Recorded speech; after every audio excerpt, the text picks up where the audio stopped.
Yeah. I love my HBCU.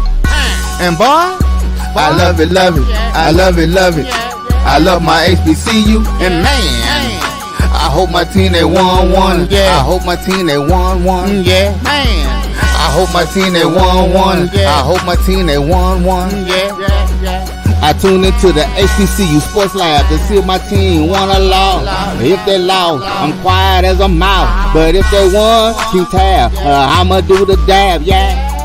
Dr. Cavill, he know what he be talking about. Mike and Charles, they know what they be talking about.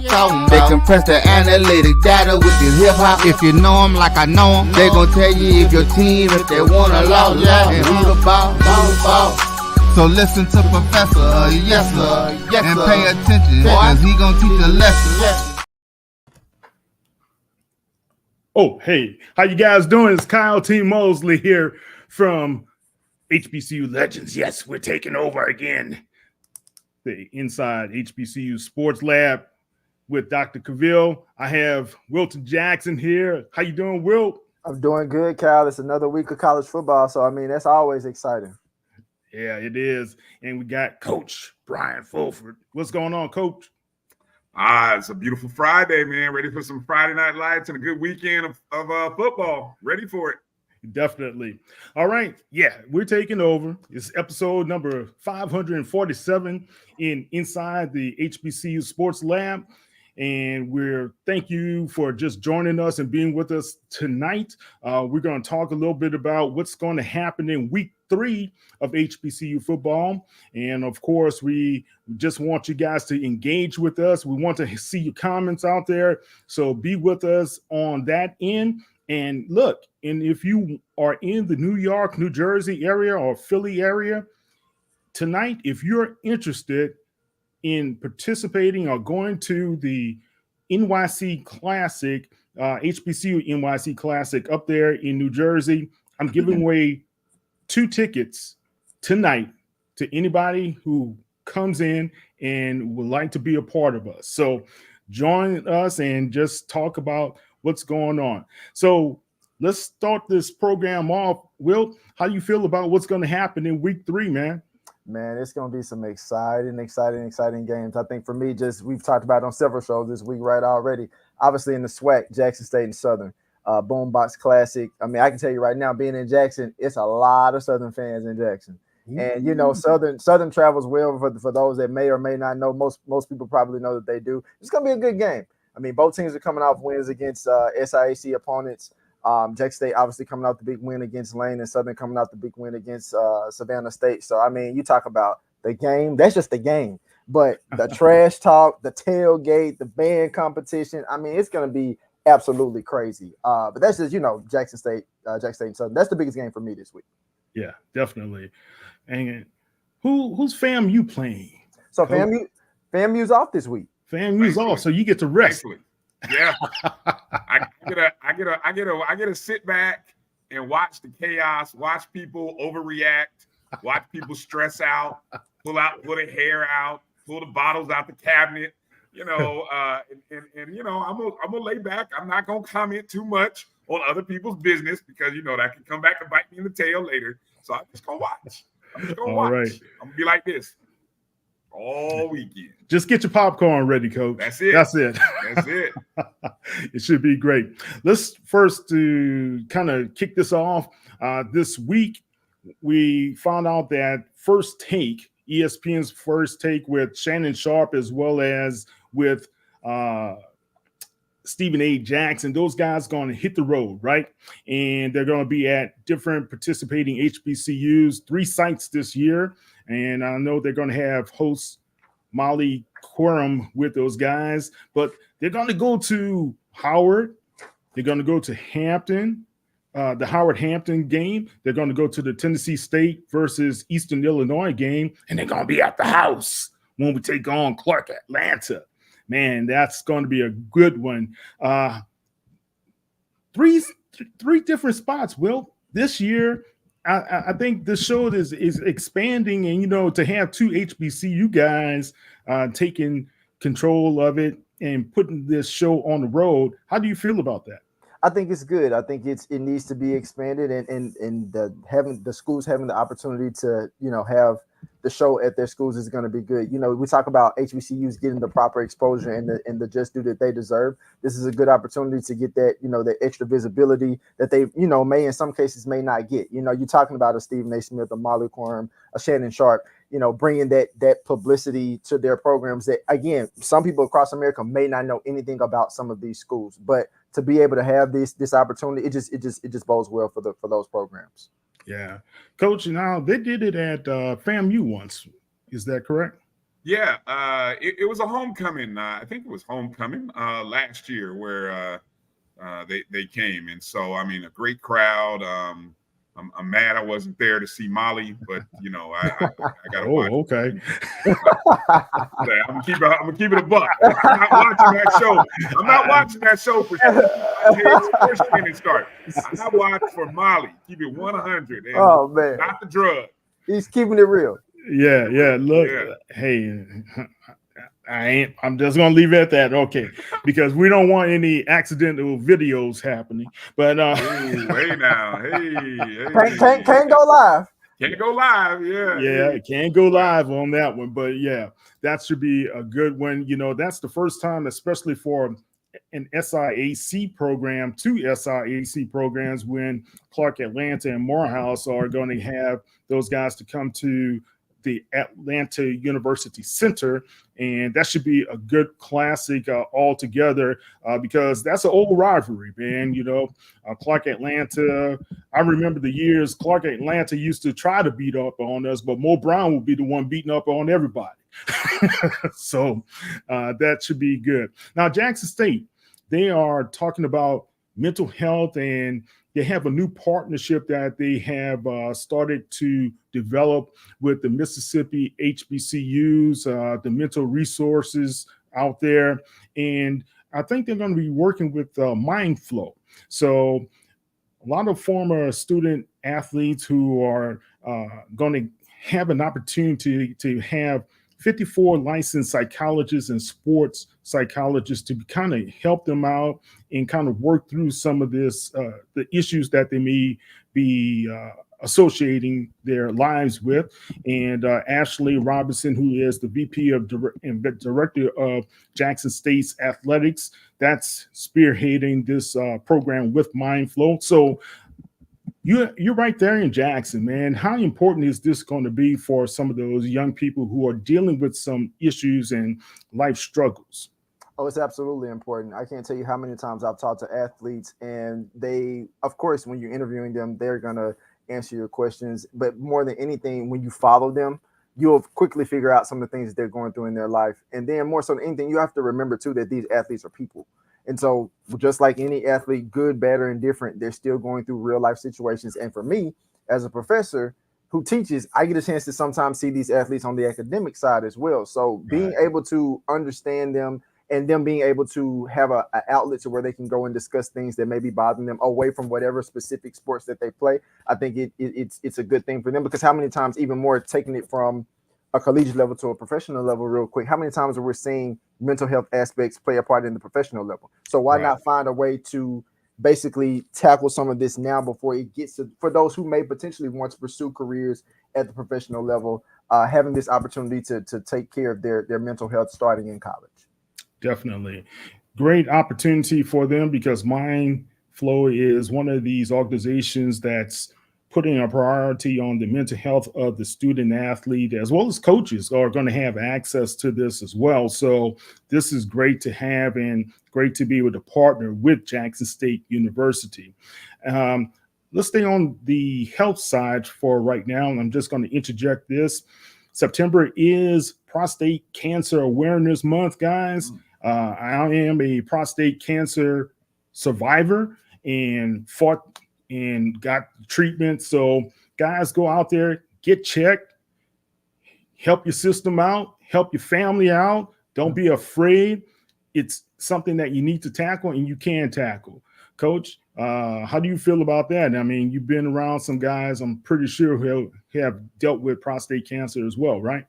Well, my father is a prostate cancer survivor. So I am And this is a very proud man. Grew up in Jim Crow in Norfolk, Virginia Beach, and so to hear him be honest with me about going through that, your relationship with your father is a special one, and so my dad is very old school. We don't talk about a lot. We don't talk about emotions a lot. There's a lot of things we don't talk about. Yep. And I'm thankful that my mother, when she was alive, that she encouraged my dad to go. And when he had the first sign of something, that he went and checked, and that we were able to figure out things. And still, my dad is so proud. I didn't even know about it until kind of like the day before. It was like, oh, hey, I'm going in to get surgery. Like, what? On what? For what? Yeah. But I'm glad that between my sister and my mom, that there were women in his life that encouraged him, because we have lost family members men who didn't. His brother, my uncle, was one of those proud men who he didn't want to go get checked. So you kind of grow up with those stigmas about, especially us as Black men, we grow up with those stigmas about getting checked and when we should go get checked, and you got to break that stuff down, and you just got to you have to be a man to go get checked. That's right. That's a message that we have to tell young guys. All that bravado you see on IG and all these other places, man, that you want to be around, don't you? You want to be alive? Well, go get checked. You'll be okay. You'll be okay. Yeah. You'll be okay. You're right, because look, my dad, I was 18 coming home for Thanksgiving, and that's when I found out my dad, I was in my sophomore year at Morehouse, and that's when my dad disclosed to the family he had prostate cancer and testicular cancer. And the next month, around the Christmas holidays, is when he had the operation and everything. But I've been getting checked ever since 25, man. I just wanted to be sure every year. And I've been trying to get my brother to do it, and he's stubborn. He doesn't want to do it. But anyway, guys, don't be stubborn. Go ahead and get it done. It's not going to hurt your feelings when you know that you can be able to save your life. And it's very treatable at this time. All right. So, Coach, we're going to take our first break before going into the next segment. But guys, don't forget, follow Dr. Cavill as well as the Inside the HBCU Sports Lab. And you can be able to check those guys out on YouTube as well. Go ahead and subscribe, mash up the lights, and comment. We want to hear from you. We'll be back in 2 and 2. If you think all pads are exactly the same, think again. This is Always Ultra Thins reinvented with the Always Triple Protection System. This pad wicks gushes 90% faster, absorbs even more so you can feel dry, and locks odors in. Rethink your pad for up to 100% leak-free and odor-free comfort with the totally reinvented Always Ultra Thins. This is always like never before. The Cuvée Group is a Florida-based marketing and training consulting firm. We help businesses communicate to their target audience and engage them in conversation. We also help to expand their audiences, which will ultimately result in growth for those organizations. In addition to being a certified constant contact specialist, my colleagues and I are also certified in John Maxwell Leadership Principles. We use these proven principles to conduct workshops, training, and private coaching sessions for individuals and companies looking to take things to the next level. Contact us to schedule a free consultation. Issues today, don't delay, call Cuvée. Nope. Come on, him? Ooh, I like him.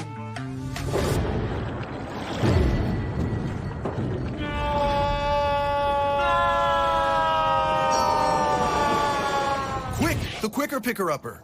Bounty picks up messes quicker, and each sheet is 2 times more absorbent, so you can use less. He's an 8. He's a 9. Bounty, the quicker picker-upper. This is Brian Fulford. AD Drew and I are co-hosts of the BCSN Sports Wrap. We talk about all things related to HBCU athletics. From the games, teams, coaches, and fan interest stories, we cover it all. You can find our shows on Facebook at BCSN Sports Wrap, YouTube at MyJBN Online, and everywhere you listen to podcasts like Anchor, Spotify, Google, and Apple Podcasts. You can also find the show on the Jericho Broadcast Network's app. Make sure to download. We look forward to you joining the conversation and being a part of the show. Compress the analytic data with your hip hop. If you know them like I know them, they gon' tell you if your team, if they wanna lose, and who the ball. So listen to Professor, yes sir, and pay attention, cause he gon' teach a lesson. All right, guys, Kyle T. Mosley back, taking over inside the HBCU Sports Lab with Wilton Jackson. We snuck in the back door, y'all. Now, we are here having a good time. Coach, man, look, you guys, FAMU are looking good. I got to admit, you guys are looking good. Daniel Richardson is doing a fabulous job as a young quarterback for the Rattlers right now, and Coach Cozy has a great staff that you guys have put together. Last weekend, of course, it was a challenge against Miami, and Shannon Sharp had something to say about it on his nightcap. He talked about the fact that he feels as though HBCUs should not take less than $1 million to play in FBS school. And I wanted to get your thought as well as Wilton's thought on how this is becoming pervasive across the whole talk of HBCU sports realm. Should a team take less than $1 million to be able to play these money games? Well, if we're qualifying it as the Power 4, formerly Power 5, given the amount of money that those programs are receiving these days, he's on point. Yeah, I kind of agree with him. I mean, the school that played Notre Dame got 1.4.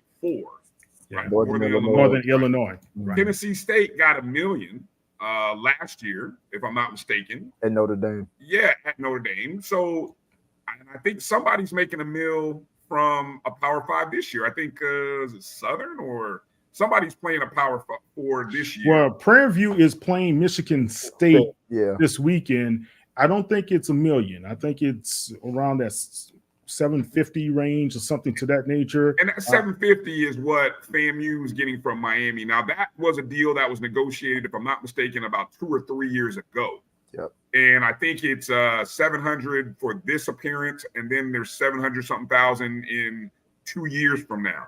Okay. So that at the time, that was above standard, right? So now going forward, yeah, I think they can certainly afford $1 million. Now, I don't know if $1 million includes the band and all the other extra, perks and whistles. And thankfully, I'll be honest, FAMU did not bring their band. Apparently the rumors are, FAMU, the Marching 100 did not go to South Florida. Apparently, Miami kind of came in with an offer of only $40,000, which for the band. Yes, extra on top of everything else they were paying. And the university or whomever the decision makers are were wise to say, that you got to come up with more than that. If you want 40,000 would only get you maybe the percussion section. Or the drum majors. Right. Drum majors and the tubas. I mean, that's what you get for 40,000. I don't even think that's worth it. Yeah. So it just I said this the other day in terms of, if you are frustrated with your HBCU playing a Power 5 and getting beat, 59-6, 77-0, 69-3, whatever these outrageous, then you have to be able to present an alternative to make up those monies. And that's going to take some creativity by our athletic administrators. And it's also going to take a bigger commitment to purchase season tickets from fan bases. Let's stay on that right quick before I go over to what's going to happen next year with Grambling. Wilton, we talk about tickets, and season tickets has always been a point of contention for some of the HBCUs. I don't see where they're big ticket drives. I know Florida A&M does a good job I've seen their campaigns, but I've seen some other HBCUs closer to Louisiana and Texas. It's not a whole bunch of ticket drives that are out there and campaigning for the season tickets. How about Jackson? What's happening over there? Oh, I can assure you, from the moment spring football rolls around in the spring game in April, are you hearing about season tickets, season tickets, season tickets? Get Jackson State, come to all the home games. This is the amount of home games we have. I mean, you might have the AD talking about it in a video. You might have someone else on campus talking about season tickets. I mean, it's from start, literally from the moment spring ball starts up until the first game of the season. That's all you hear is about getting season tickets, getting packages for season tickets, tailgating, making sure you come to home games because we need your support. I saw one college, they were talking about season tickets after the first week of the first kickoff. They were talking about season tickets for the next year. So, I would say, but I mean, outside of Jackson State, and the only other program that I have visibly seen being heavy on that type of promotion is Alabama A&M. AD Paul Bryant, Dr. Paul Bryant. Right. So, I mean, kudos to Ashley Robinson and the Jackson State, everyone there who's making it saying, hey, look, we have this large stadium, right? And we know we average 30, and 40 plus, whatever. But getting people to make the commitment is a strong push. And I love the drives, whether I think it was like they were trying to drive at least get 10,000 season tickets or maybe a bigger number, but whatever it was, that's what I'm like. When I look at FIP, that's what I was yearning for. That's what Rattler Nation and several other Rattlers, those of us who talk about, we're begging our administration, our athletic administration. Why aren't we doing something like that? Why aren't we getting that commitment? And I'm sure there's other programs that are thinking the same thing. So, I mean, kudos to Jackson State and Alabama A&M for making that a push on it and doing it on a consistent level. Yeah. Look, here at Texas Southern, I'm not going to bash anybody, but they have a great stadium with the Dynamo Stadium that's now Shell Energy Stadium, right? And you're talking about 22,000 can be able to fit that stadium. But they also have a deal where they could put concerts out there if they choose to do so and things of that nature. And I just want them to utilize that property as much as possible to be able to bring some revenue into Texas Southern so that it can be able to help them. You go to Prairie View up 290, man, beautiful campus, beautiful stadium, beautiful everything. And those areas, are they being used? I hope they can be able to have AD Golf as well as VP of Athletics, Dr. Granger, be able to get together and see if they can do some more collaboration in there to kind of push those season tickets, because the season opener in Prairie View was sold out. So that's a good sign. All right. And just got a text, man. Prairie View is only getting $450K to go up to East Lansing for tomorrow's game. Wow, that's the old school standard, right? Yeah. That's what you used to get 4 or 5 years ago, Yeah, 450. And as a coach, you just think about it. How many coaches did we hear throughout these first couple of weeks for those teams that are playing like Power 4 schools? How much have they stressed about being healthy, coming out of those games being healthy? Of course, you got to get the check, but then at the same time, you still have conference games to play after that. And if you mess around and get your star quarterback or your star impact player hurt, then what are you going to do? Yeah. Well, look, Alabama A&M, 525,000 when they played Auburn. Prairie View, like 450. Playing Michigan State. North Carolina Central got around 430,000 at the OBC. North Carolina A&T got 325,000. I apologize. North Carolina Central playing North Carolina this weekend. They're getting 430,000. But all in all, guys, sometimes just to be able to have the auxiliary groups, you talk about hundreds of thousands of dollars just to be able to put them into hotels and the travel and everything to that nature. So, yeah, I think the mark should be over $1 million, especially when next year Grambling is playing Ohio State. You talk about two storied programs, legendary programs that people know that name, Grambling name, across the nation. You know, and that's going to be a well-watched game and well-attended game. And I think they offered Grambling 1.4, what was it, 1.2, 1.4 million, something to that nature. And but they were willing to give UConn 1.8 mil. Just something we shouldn't devalue our programs when we do these negotiations. All right, let's go into the next segment. Let's talk about the HBCU players on the 53-man rosters this past weekend. But I can't, before we even talk about the HBCU players, we had 15 black starting quarterbacks. Well, 15 black starting quarterbacks to open the season. Back in 68 or 69, when James Shack Harris opened up for the Buffalo Bills, it took many, many, many years later before another one opened up the season. So I think that's great progress. What's your thoughts? No, I think it is good progress, and I think it goes to show that more and more black quarterbacks are getting opportunities. And with that, not only are they getting opportunities, when you go back and take a step back into the collegiate level, these quarterbacks, the way that the quarterback position is changing, is no longer what it used to be, say, between like the 70s and in the 80s of like, hey, we're just going to get a quarterback who's going to sit in the pocket, who's going to throw passes downfield. These quarterbacks are dynamic playmakers, and that's not going to change. At one point in time, and I'm younger than the both of you all, I can remember people saying, well, Michael Vick, all he do is run, and he's running out of the pocket and, you know, and things like that. But now it's like, look at these quarterbacks coming out. Look at Jalen Hurts. Look at what he can do. Yeah. You know, look at CJ Stroud.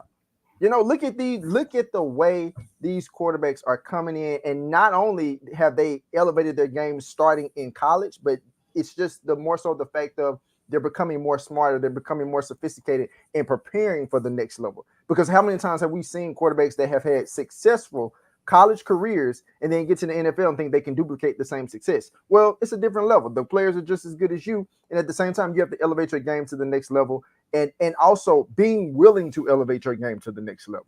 Yeah. But sometimes some of them aren't willing to do that. Yeah.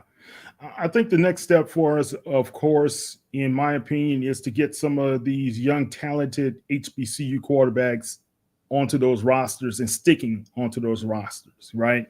And, you know, we had high hopes for Glass a few seasons ago. Davius Richard had that unfortunate injury in the HBCU Legacy Bowl, but the great thing is he will be on the Houston Roughnecks roster this season in March of 2025. And hopefully that's the pathway for Mr. Richard to get in to the program with somebody.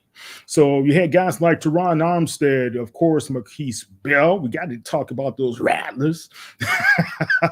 Isaiah as well. He was up there with the Colts. And I think all in all, if you look at some of the talent, and we had a couple of signings just recently that these guys are getting onto practice squads. I think that all together we have over 30-something plus HBCU players that are not only on the active roster, but totally on the practice squad as well. So good sign, guys. I think right now, let's go ahead and take a quick break. We're going to be back. We're going to talk a little bit about Dr. Cavill's, his top teams in Division I and Division II.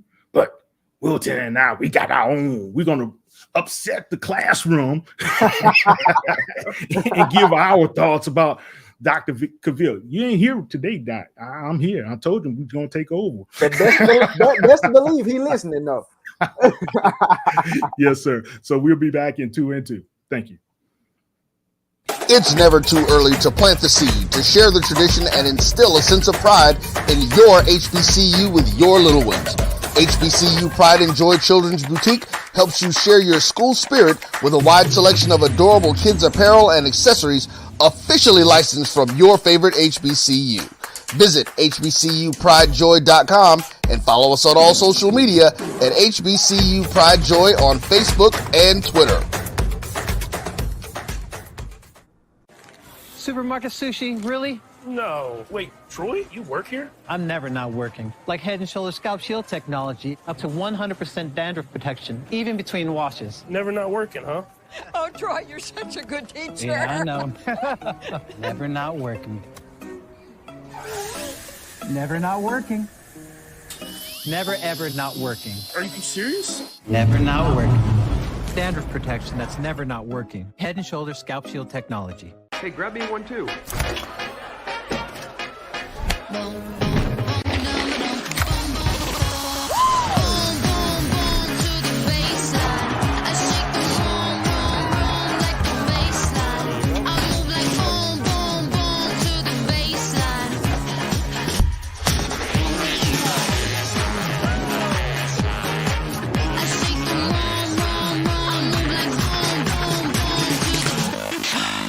Charmin Ultra Soft has so much cushiony softness, it's hard for your family to remember they can use less. Sweet pillows of softness. This is soft. Holy Charmin. Oh, excuse me. Roll it back, everybody. Sorry. Charmin Ultra Soft is so cushiony soft, you'll want more, but it's so absorbent, you can use less, so it's always worth it. Now, what did we learn about using less? You gotta roll it back, everybody. We all go. Why not enjoy the go with Charmin? This is the Dean of the College of HBCU Sports, Kenyatta Cavill of Dr. Cavill's Inside the HBCU Sports Lab with Mike Washington and Charles Bishop. Come mix it up in the lab where the course lecture is in session every Tuesday from 6 o'clock p.m. Central Standard Time on Facebook Live, YouTube Spreaker, or the BCSN app, as we discuss all things about the HBCU sports culture, including exploring the week that was in the sporting HBCU diaspora, as well as the upcoming week of HBCU sports. With me, the Dean, the College of HBCU Sports, on Dr. Cavill's Inside the HBCU Sports Lab with Mike Washington and Charles Bishop. Course lecture dismissed. Compress the analytic data with your hip hop. If you know them like I know them, they gon' tell you if your team, if they wanna lose, and who the ball. So listen to Professor, yes sir, and pay attention, cause he gon' teach a lesson. All right, Kyle T. Mosley back with Inside the HBCU Sports Lab. We have Wilton Jackson as well as Brian Fulford here with us tonight. How's AD going? I mean, how's he doing right now, man? He's doing well. I can't say where he's at, but I think you will see him.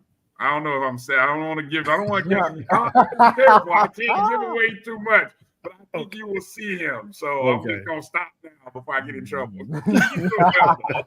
Okay. I'll leave that alone. All righty, guys. All right. Let's go over Dr. Cavill's top. I guess he only gave us 7 teams. I got it. Hold on. If you talk a little bit longer here, give me another 30 seconds, and I found it. I finally found it. Graphic, all right. And I can, before we go into that, we have to extend our condolences to the West Virginia State football team as well as the whole family out there in that community, losing the young man who was a senior on the football team, Mr. Harrington. He passed away due to a off-campus incident. We don't know more about the details, but losing a young man in college, just about to start his professional life after this year, it's got to be hard on the family, friends, and everybody, especially that team. So we're praying for you guys in comfort there as well. And we just learned also HBCU Game Days founder Stephen Gaither, his father passed away. So we're praying for him as well in his loss. So send out some love to those guys. Jackson State, man, Boombox Classic, of course, the drum majors, the majorettes, the dancing girls. What do they call it? The J-sets? J-sets, yes. The J-sets, yeah. The J-sets and the dancing dolls. And the dancing doll. Oh, my God. Look, Ralph Cooper would give my son a lot of angst because Kyle will go down there in halftime. I'll say, hey man, you got any footage of the band? No, he got footage of the dancing girls though. Gotta make your dad feel proud. Your dad feel proud, like, hey, that's my son. All good with me, man. Chip off. Proud dad moment. Yeah, he's got his head pointing in the right direction. All right, do we have it up and ready? Yep, ready. I got the mid-major and the mid-major and the major. Okay, let's start with the mid-major. All right, let's see. Here we go. Okay. Well, I think you guys are kind of in sync here with the mid-majors at number 1, Johnson C. Smith. Surprising, but I told a lot of people these guys are up and rising, man. Yep. Gotta watch out for those Golden Bulls, right? Yep. No, absolutely. Yeah. Clark Atlanta at number 2, Shaw at number 3. Virginia Union drops down probably to number 4. The loss against Norfolk, was that really a big hurt for the program in your guys' opinion?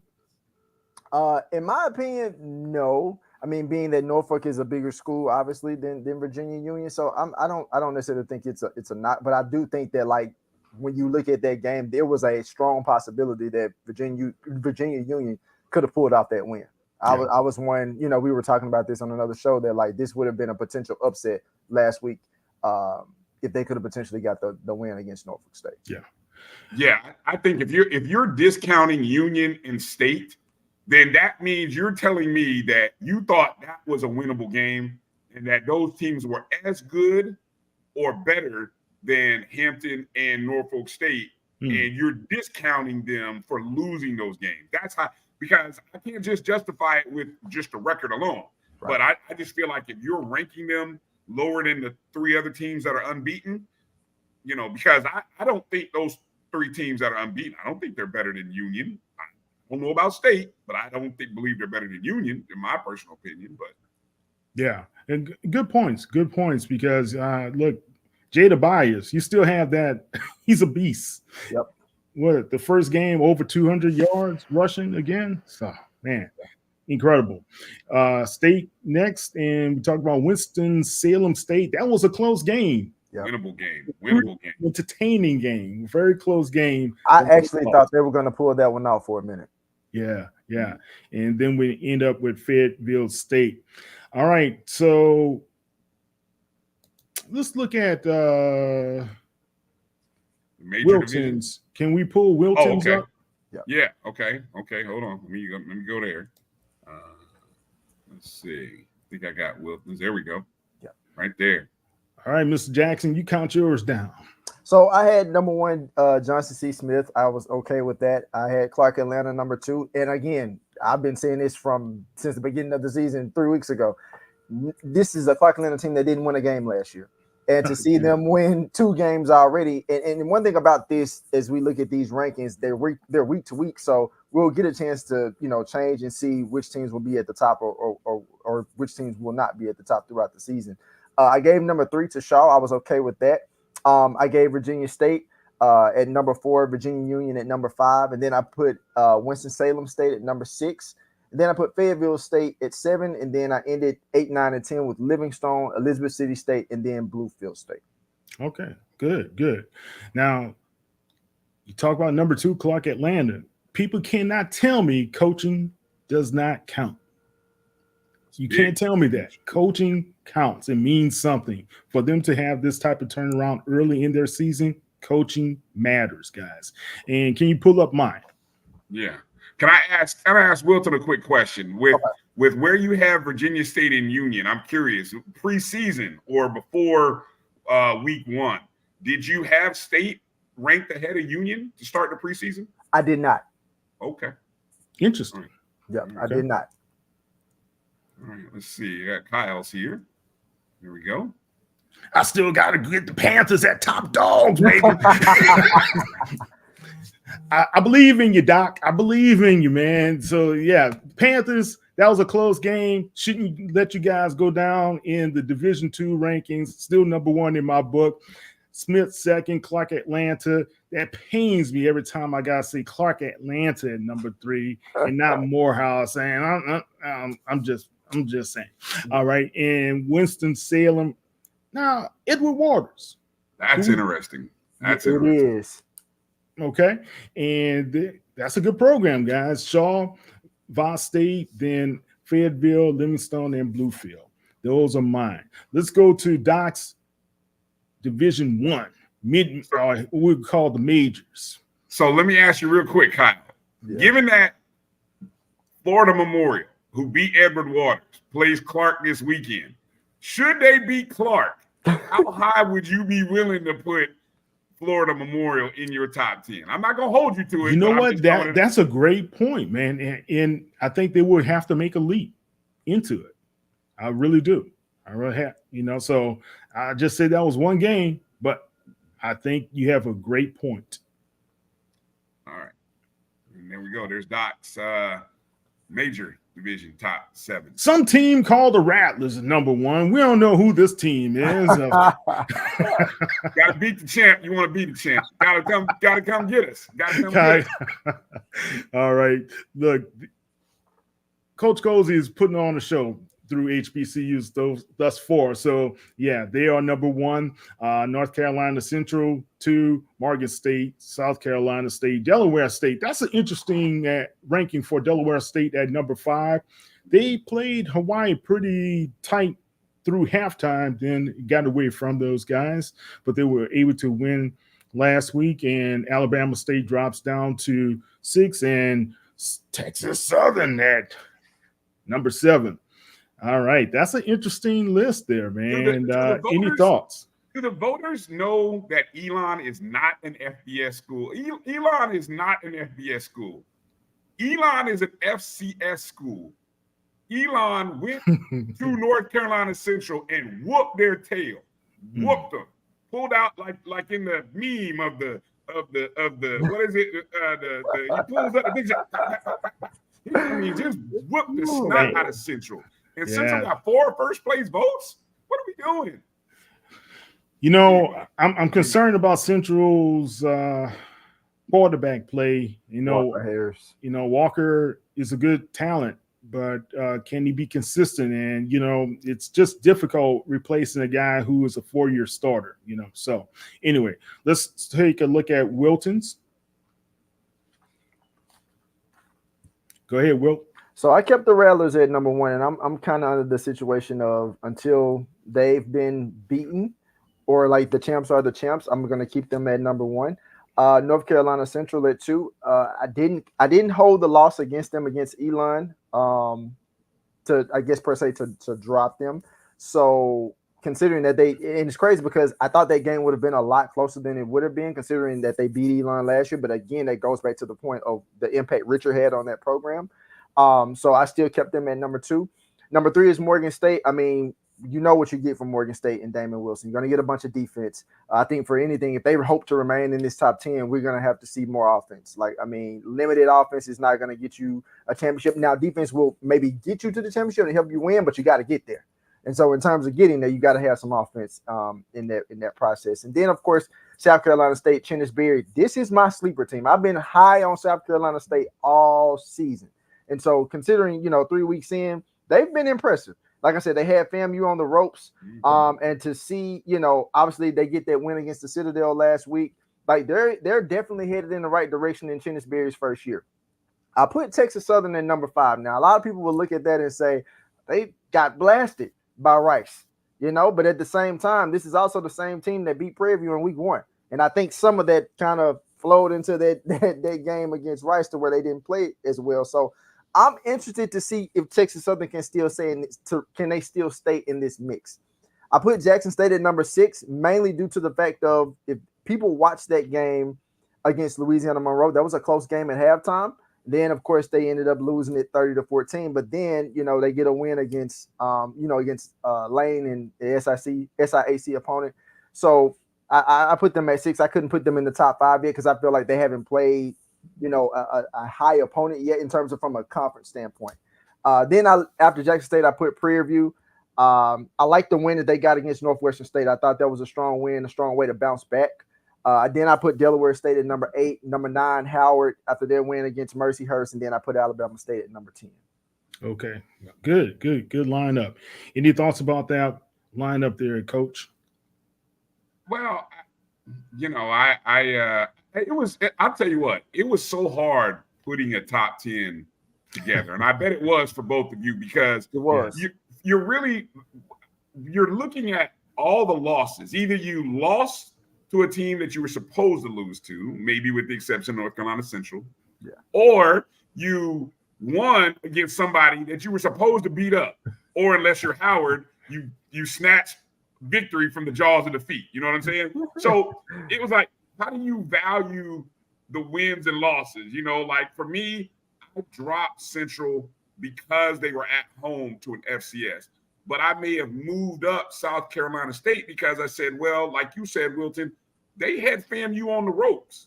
They were a quarter away from beating FAMU, really like 12 minutes away. Yeah. Then they turned that performance around and went on the road. So to the Citadel. Yeah. So and even Prairie View, I know people will say, man, Prairie View tried to give the game away, but they still went on the road after a loss and won. So it's like the two most impressive wins came from South Carolina State and Prairie View, and everybody else was kind of, that's what we expected. Yeah, you beat somebody up that you were supposed to beat up, and so I don't know, it's hard. Coach, do we need to go to a quick break before ending the show, or? Nah, you can carry it. You can go. I'm sure we do. Yeah, we can go to a quick break and then come back with your top 10. Okay, we'll go to a quick break and then we're gonna wrap it up for you. Yeah, I'll get in trouble for not going to break. But anyway, you got it. Go ahead, Kyle. Okay. Choice Hotels is a family of brands that helps you get the most for your money so you can be any traveler you want to be. You could be a free hot breakfast hero at a comfort hotel. Yes! That's how you waffle. Mr. This script got a plot twist at a Radisson hotel. A business big leaguer. Go for key. Even the ultimate pool float inflator. With 22 brands and the best value for your money, Choice Hotels has a stay for any you. Book direct at choicehotels.com, where travels come true. Gotta get the corners.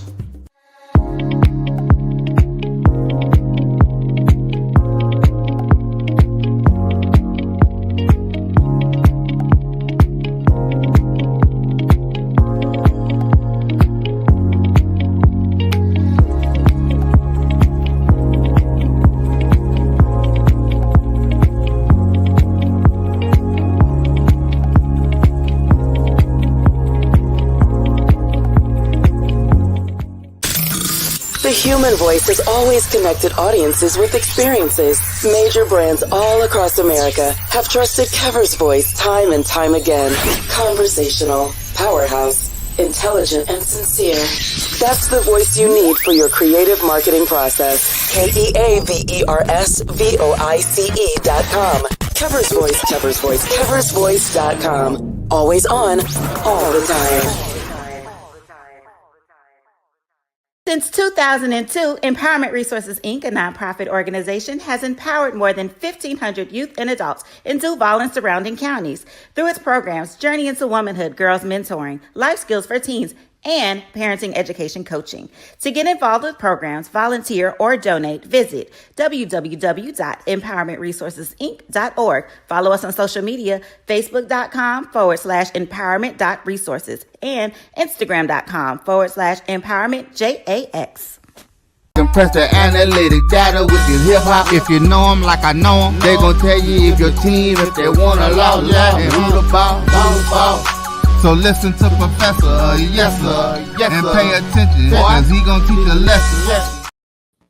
All right, we're about to shut down the school. You guys are gonna be gone for the whole rest of the year. No, can't do that. Doc will get on us about it. But look, man, I think let's look at my top 10. Just look at the majors. Let's just go for the majors, guys. And, of course, the Rattlers, number 1. I still got the NCCU, number 2. But the Bulldogs, just, Coach Barry, man, I think he's going to be bringing it. I think he's going to surprise some people. Yeah, all right. So that loss against Elon makes me more and more kind of, what's going to happen? That game between NCCU and State later in the year. That's going to be interesting. Alabama State, great way to rebound. I know Andrew is not going to be in, and they did not have O'Brien, but that was a great way for a coach to get those guys to use the running game to be able to get back on track. Marcus State, number 5, Howard, Prairie View, Jackson State, and Texas Southern and Grambling State. I could have put Southern at number 10 as well.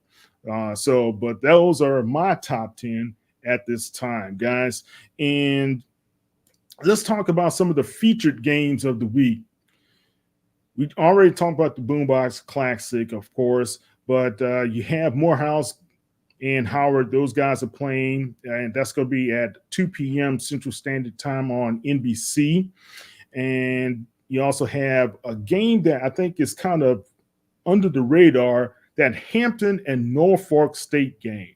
Wilton, what's your thoughts about that one? That's going to be a really good game, and one I'm going to have my eyes on simply because, there's been a lot of chatter, of course, about Dawson Odoms and what he needs to do to make sure that he remains at Norfolk State. But this is going to be a game that I feel like comes down to which team for sure is going to be able to run the ball, and then also which team is, believe it or not, on the opposite side, able to stop the other team's, rushing attack, because both teams like to run the ball. Talking about a Norfolk State team with quarterback in Jalen Daniels and then Kavon King. If you like a physical downhill running back, he's the guy you want to look at. And then, of course, everybody knows about Elijah Burris. Who doesn't know about Elijah Burris at this point and what he's done for Hampton? And just looking at, this game, it's so early in the season, but, it's a rivalry game. It's the Battle of the Bay. A lot of fans are going to come out. And so I just think it's going to be a good game. It's going to be a good turnout. But I definitely think this is a game that Norfolk State has to have. Yeah. Now, Coach, I'm going to be a little bit controversial on this one. Edward Waters and Alcorn. Alcorn has to win this game, right? Yeah.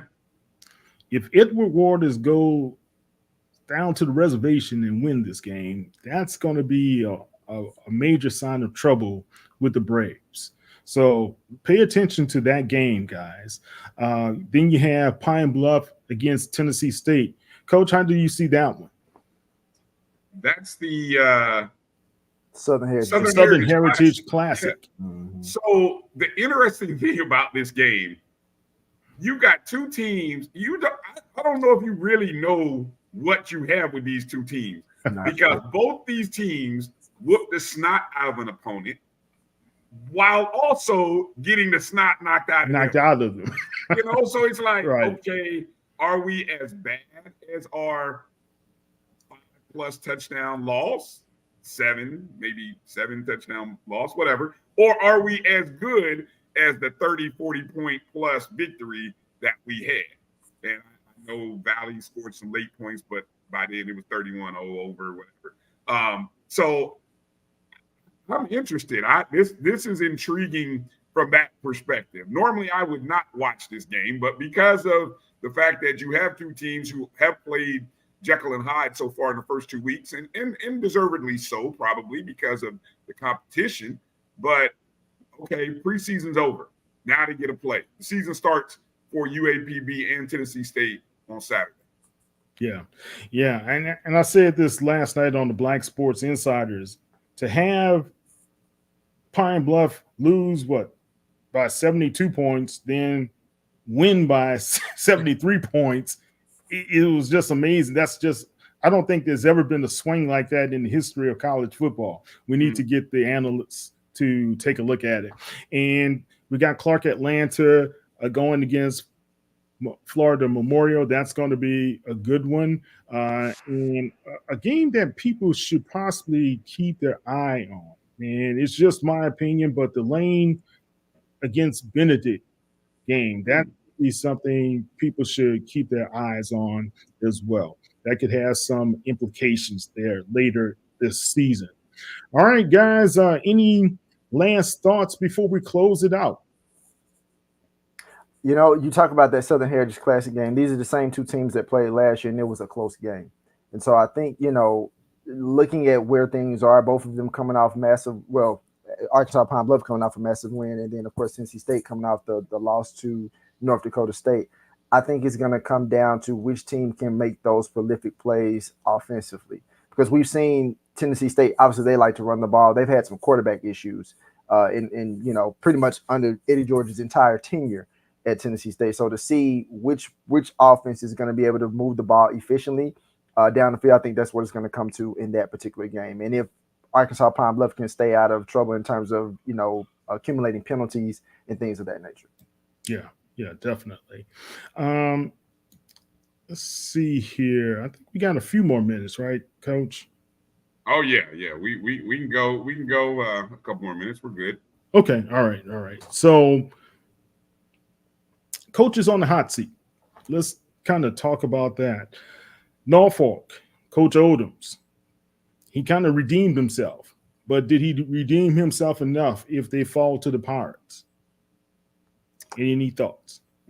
These are so Norfolk State fans have said that the two previous games that start the season against FAMU and East Carolina, those are preseason games. I mean, sure, they would have liked to have beaten FAMU, and they were realistic about East Carolina. But the rivalry and the season started last week and this week. Mm-hmm. And they took care of business against Virginia State. That was a good win against a good team. Now you got Hampton. And the crazy part about this rivalry, the last 4 years, the road team has won this game each of the last 4 years. Really? Yep. Guess who's so Hampton's coming across the bay like, oh, we own Dick Price Stadium. Y'all, they coming in there to telling Norfolk State folks, like, y'all don't fill this thing up, so we just going to bring our people over and we going to run your house. I'm so intrigued by this game. You talk about pull up the popcorn. This is one of those games where, I'm going to have a popcorn ready. I'm going to be sitting in front of the TV, watching it on ESPN Plus, because I want to see the fireworks for this contest for 3 hours. I'm looking forward to this game. Ooh-wee. All right. Cedric Thomas over at the reservation. Will, what's your thoughts? They absolutely have to win this game. If they do not win this game, Cal, I can assure you, Alkanites, Brave Nation will go crazy. If they three games in, they're going crazy in 3 games. For Edward Waters, yes. They will lose. I promise you, they will lose it. If you think you've seen fans in Texas Southern or Prairie View or Jackson State or something, go down. I don't know if both of y'all have ever went to Alcorn. Yeah. Okay, so you've been there. They're like, their stadium is really intimate. And like their fans are like they care about Alcorn football. So I can assure you, and the program that has been accustomed to winning championships and winning division titles and things of that nature, like they are expecting success. Yeah. Yes, their coach, obviously is somewhere else now, and they have Cedric Thomas, but it's just like they expect to win. And if he does not win that game, I can assure you, you will hear a lot of chatter going into next week. Okay. And I wanted to abstain, Wilton, from this one, the Boombox Classic. Who's under fire, T.C. Taylor or Coach Graves? Honestly, I don't really know if either of the coaches are under fire in terms of whether or not if they lose or win this game. I mean, it's the beginning of the season. To y'all's point of you really don't know what you have in your team fully yet, because both of them are coming off massive wins against SIAC opponents. So I think it's more so of a situation that they're trying to win the game. But I'll say this, as a coach in TC who played for a coach that had 3 seasons that were 7-4, and Robert Judge Hughes, for those who might know Jackson State's history, he ended up getting let go. And I can assure you, 7-4 is in TC Taylor's. It's right here. It's on his forehead. He's like, you know what? I don't want to go 7-4. He won't get fired per se after this season for going 7-4, but I can assure you he would feel much better at night if he gets 8-3 or 9-2 this year. I can assure you that he's thinking about that going into his contract year next year. Yeah, and you had a very good article on Anscape about him and building his program this season. So you guys go read Wilton's article out there on Anscape. All right, Coach, we're ready to bring it to a close. This is HBCU Sports Lab. I'm Kyle T. Mosley. That's Wilton Jackson, as well as Coach Brian Fulford of the Rattlers. He gets to chill this week and look at everybody else kind of sweat it out. But you guys will Dr. Cavill be on Sunday? Yeah, they usually do the extra credit show. I believe it's 10 Eastern, 9 Central, if I'm not mistaken. They do a great recap of all the games. And then tomorrow you got at noon Eastern, 11 Central, Carlos Brown show. So I know Carlos will be talking about that Southern Jackson State game. So that'll be good. That'll be good. Yeah, he and Charles Edmonds. Well, Charles will be on the call for the Braves game, so that's going to be good to listen to him as well. Guys, thank you so much for joining us this evening. Go and support your HBCU. Tune into the different channels. If you've got 4 or 5 TVs and you're ready to look at some good football, this is the week to do it. So enjoy yourself. Thank you for following us and viewing us here at Inside the HBCU Sports Lab. Take care.